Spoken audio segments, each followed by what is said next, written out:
Do your Hydra teams absolutely suck? Or are they just not performing the way that you want them to perform? I am here to change that today. I am here to help you out. Hopefully this video can be of service to you.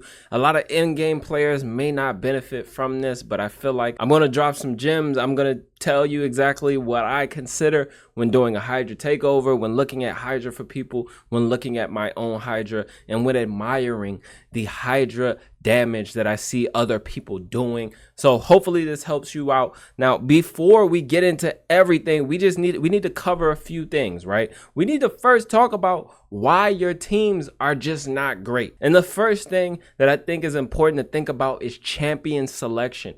Are you selecting champions that are bringing everything to the table? And have you provided those champions with everything they need so that you can get the most from them? First thing you need to think about when thinking about champion selection is, can I hit the stats that I need on this champion to actually be successful in Hydra? So let's first quickly look at the stats that you need, right? If you're running normal, you need at least 210 speed, right?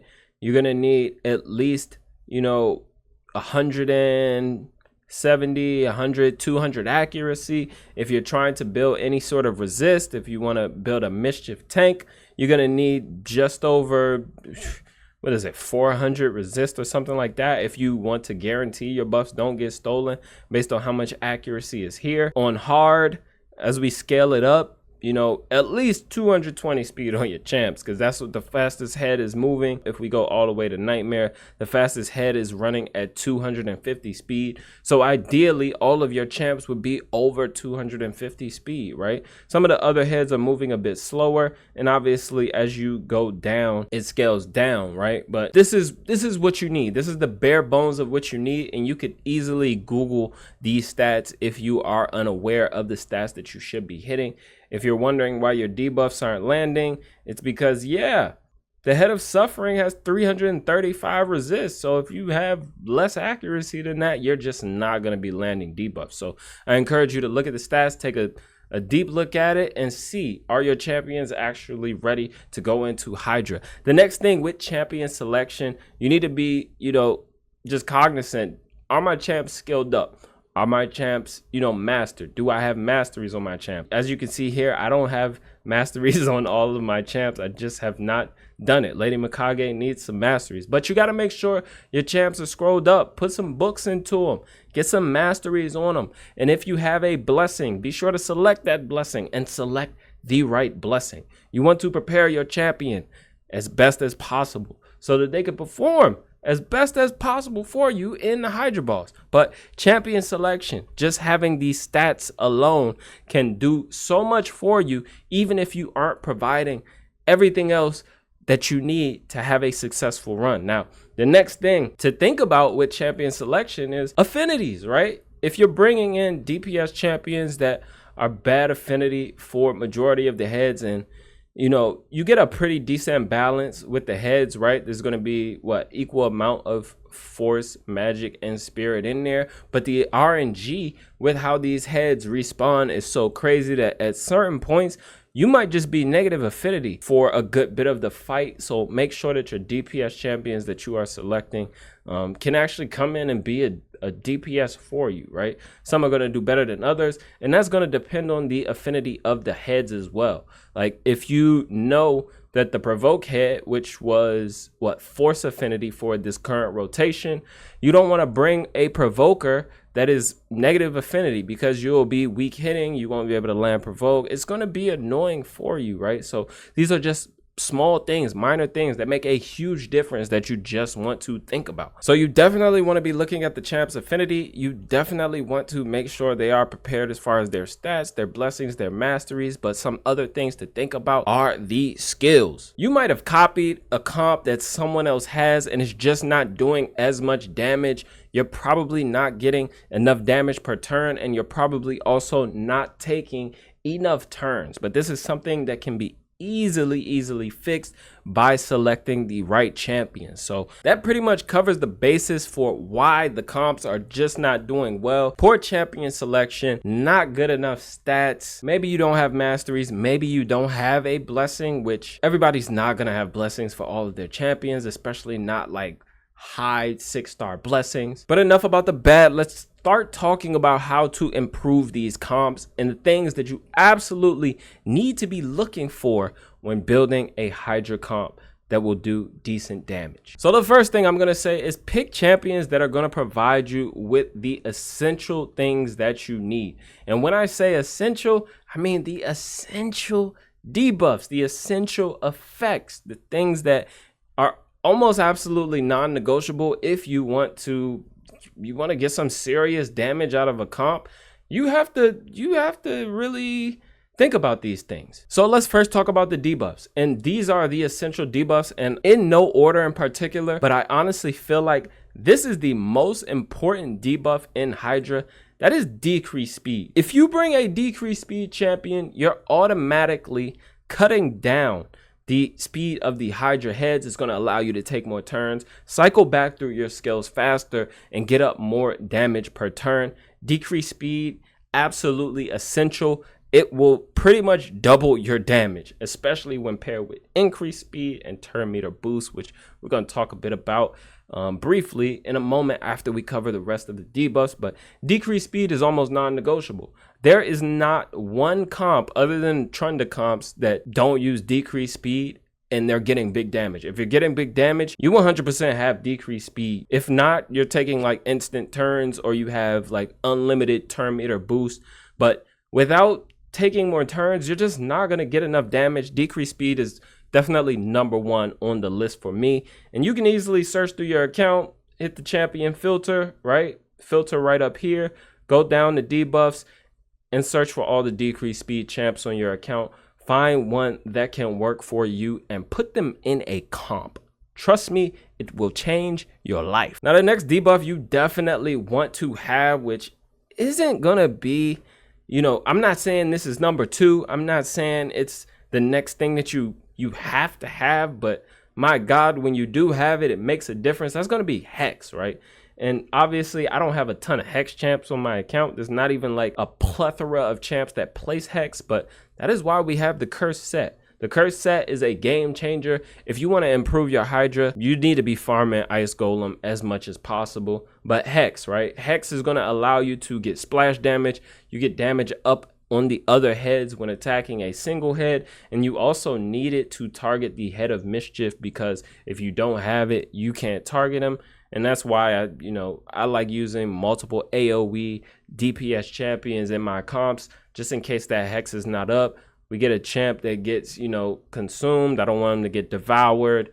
We got to get him back. So you either bring Hex or you bring as much AoE as possible. But Hex, decreased speed, you absolutely need those. Next on the list is definitely going to be HP Burn. HP Burn allows you to do some extra damage to the Head of Suffering. It also just allows you to do a ton of damage in general passively. You're going to have HP Burn up. You have champions that do extra damage based on HP Burn. I think Rathalos does it. There might be a couple other that do it, but it's not like something that is everywhere. It is actually unique, but HP Burn itself can help you to do a ton of damage. And not only does it do that, when you have HP Burn up, if Poison Cloud is placed, you can still, hit the heads and not weak hit. So HP Burn actually might be #2 for me after decreased speed before Hex, just because if you don't have block buffs, you can place HP Burn and be fine with Poison Cloud up. It is not an issue at all. So decreased speed, HP Burn, Hex, I would say in that order, are the 3 essentials. Now, everything else is just going to help you out. And if you don't build with a ton of survivability, this next debuff is definitely essential. That's going to be decreased attack.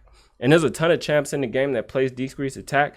Vaal the Destroyer is actually a really solid one. So if you've been doing your Doom Tower, getting your fragments, you get your Vaal the Destroyer. He's actually really strong. You can use him on Nightmare Hydra and do some really big damage with him. I know a lot of people doing it. A few CCs have actually made videos on him. I've not, fully invested in him yet, but I definitely plan on it because I want to do some testing of my own. If you're not building with a ton of survivability, you don't have shields, you don't have increased defense, you don't have all of these things strengthened to provide you with survivability, you're gonna absolutely need decreased attack. And the sweet thing about it is there's a ton of champs in the game that place decreased attack, so you can definitely be able to provide that in your comp. Now, those I would say are essential. The next debuff is not as essential, but it does help to have, and that is going to be provoke. Obviously, there's a head that you can provoke. If you do provoke it, you can avoid the cleanse, but it cleansing is not the end of the world if you can take enough turns, if you time it properly.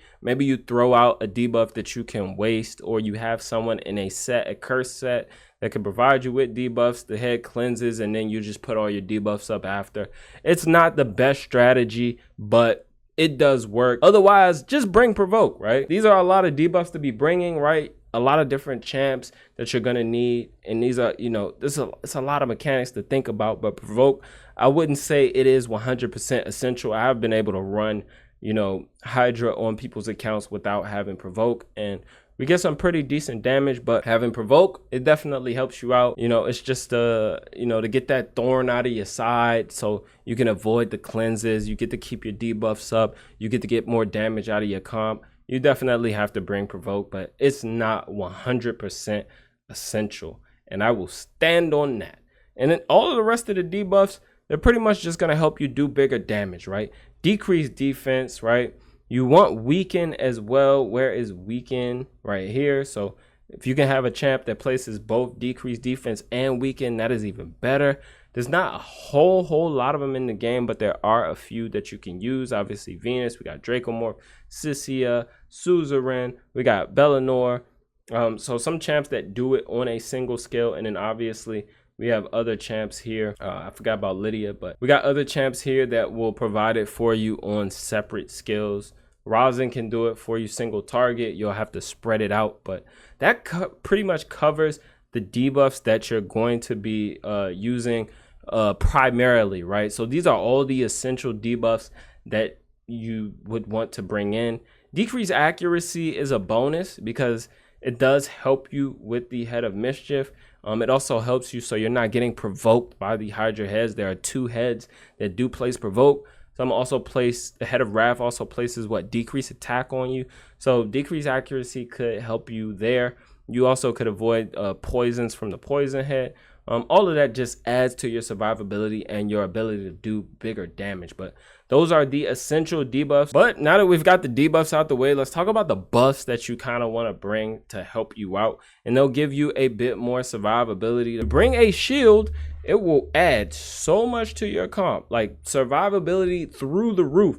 If you bring a shield champion, you're also gonna want to bring increased speed, which I would say is more important than the shield. You can get away with not having a shield, but increased speed paired with decreased speed allows you to just take so many more turns. So you want to bring a champ that can provide you with increased speed. It'll do wonders for you. There's not really any other buff that is essential to making your run go smoothly, but if you want big damage, I suggest you definitely bring increased attack if you're using raw DPS champions. You might also want to bring strengthen in. That can help you with a bit of survivability as well. Where is strengthen? Strengthen helps you with a ton of survivability as well. Increased defense, also very good. You can, you know, bring reflect damage, but you don't really need it. I know a lot of people were using taunt so they could kind of do the Emic cheese stuff with taunt. That's also very helpful. Continuous heals, also very helpful if you don't have someone who is like a healer for you in the comp. Continuous heal is going to provide you with everything that you need. But that is all for buffs, right? The buffs aren't as essential as the debuffs, right? The debuffs are very essential.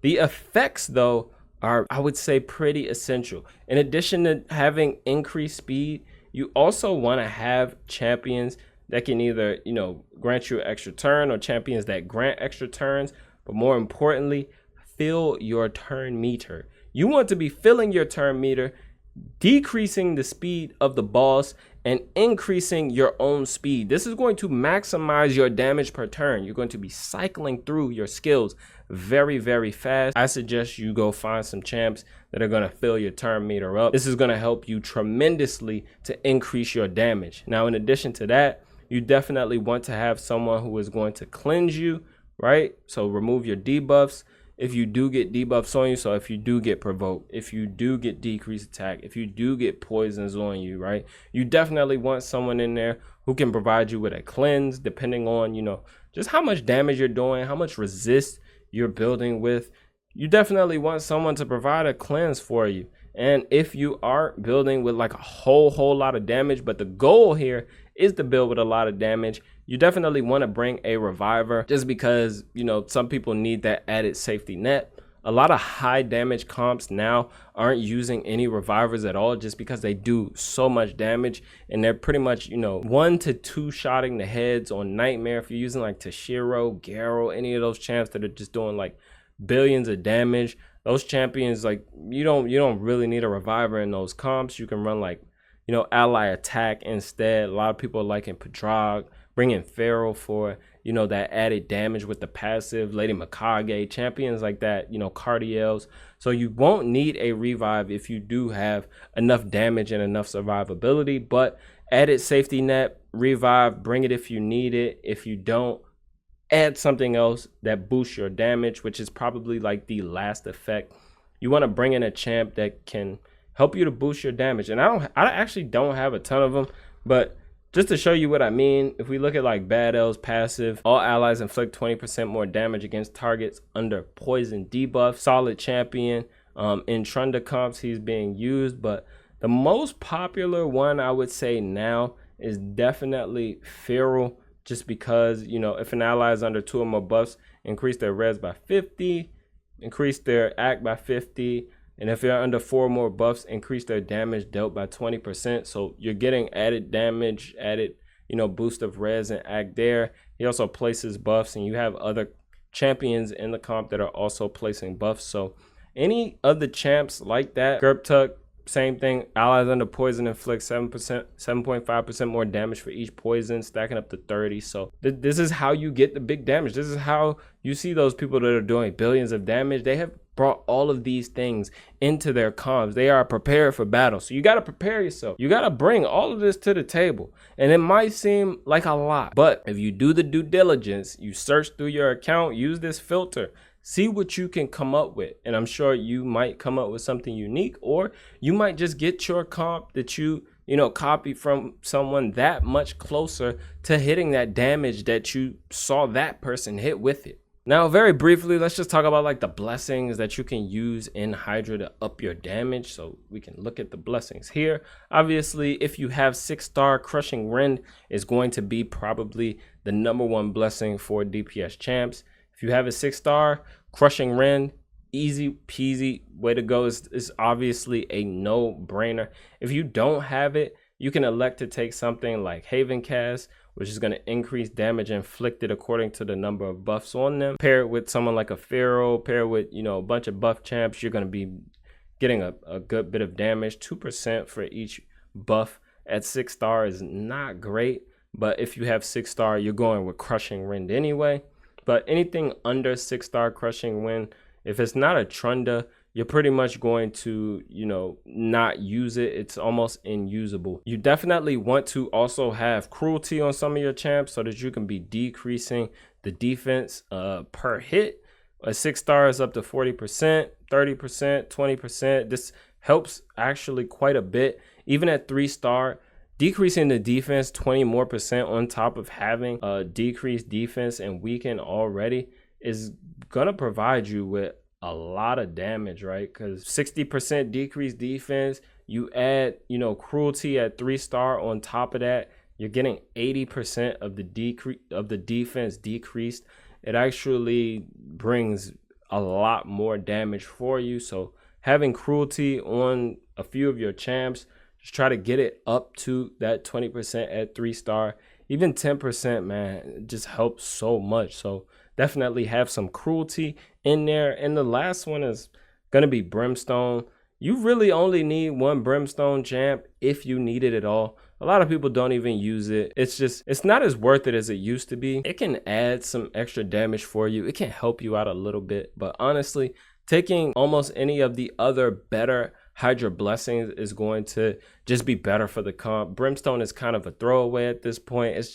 It's not great. It's not great. I've also used Survival Instinct, which is decent because it helps you get some turn meter based on debuffs placed. So the Poison Cloud Head is going to place a ton of poisons on you. That's going to boost your turn meter up a bit. When you get decreased attack on you, provoke on you, it's going to boost your turn meter up a bit. This is a blessing I would say you don't necessarily need. I'm using it currently on my Acrizia, but it's not for everyone, right? It's definitely not for everyone. Some people like using Soul Reap. I don't particularly like using it. I feel like I get a lot more out of the other blessings, but if you're already running Soul Reap on a raw DPS champ and you bring them into Hydra, it can be beneficial for you. And the last thing that we're going to look at briefly is just some of the gear sets that you want to be using on your champions to maximize your comps. The first one is going to be Cursed. Cursed, get that Hex up. You need that Hex so you can get splash damage and so you can target the Head of Mischief. Provoke set, also very good. That way you don't necessarily need to bring a Provoker in. You could put another champ in that space, run someone in a Provoke set. It just helps you out a ton. Relentless is one of the favorites. Getting champs extra turns helps you out immensely, but the set is just not that easy to come by. You have to win a tournament to get it, or you just have to buy it from the shop. As you can see, I don't have that much. Reflex is also very good because you get a chance to get a skill cooldown, which if you're not taking extra turns, you're not going super fast. Getting a skill cooldown is pretty much like getting a few extra turns. So this set can actually be really, really strong for you on the right champion. As far as the DPS goes, obviously you want to try to get champs in Savage. You want to try to get champs in, Lethal if you can. But honestly, the most OP set is Merciless. And if you're doing Cursed City, you probably have a decent amount. Maybe you can put a champion Merciless at this point, but at 9-piece, it is absolutely broken. You're going to ignore defense. You're going to get skill cooldowns. You're going to get a chance to get an extra turn. This is the most broken set in the game currently. And if you have any amount of it, I encourage you to try to build a DPS champ in it. The last set, which I would say is essential to getting high DPS comps nowadays, is Protection, because at 9-piece, you're getting a 5% more damage per buff placed by the wearer. So any of your Mikages, your Pharaohs, the people placing buffs, you want to make sure they're in 9-piece protection. If you've been doing good in Hydra class, you might be able to get a champ or two in protection 9-piece, but adding that extra damage on top of everything that we already talked about is just the icing on the cake.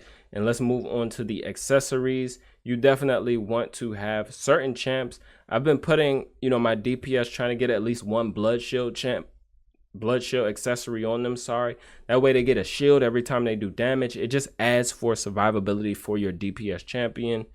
Protection, you're definitely going to need if you want to make 9-piece. Refresh is going to help you to get skill cooldown, so I suggest you try to get some refresh on some of your champs. Merciless, you're going to need to get 9-piece for sure. Revenge accessories also very strong on champions that benefit from using their A1s a lot. So champions like Mighty Yuko, if you got your Mighty Yuko in Curse set or Provoke set, Revenge accessory on Mighty Yuko. I would say also Revenge accessory on someone like Ancora or like Padrag, people that do, resets with the A1. Revenge accessory, even if you had to put like 2-piece retaliation on them or something like that. Whereas retaliation, if you put like 2-piece retaliation on them, obviously you want 9-piece protection on someone like Ancora. I have 9-piece on mine because I do use her in Hydra, but 2-piece retaliation really helps for champs that benefit from using their A1. But that is all, guys. That's the gear. Those are the debuffs, the buffs, the champs, everything that you need to build a successful Hydra comp. So hopefully you were able to get something from this discussion. Let me know your thoughts down below. If I missed anything, I didn't, write out full notes for this. I had some short, quick notes. I didn't really fully write it out, but let me know if I missed anything. because this is a learning experience for everybody. I'm not a Hydra expert. I just enjoy Hydra at the moment. It's what I'm focusing on, and I can learn from you guys as well. So let me know your thoughts down below. How are you doing in Hydra? Do you care about Hydra Clash? What are your thoughts on Hydra? That's going to be all though for this one, guys. Be sure to subscribe to the channel. Be sure to like the video, and I will see you guys on the next one. Be good and be well.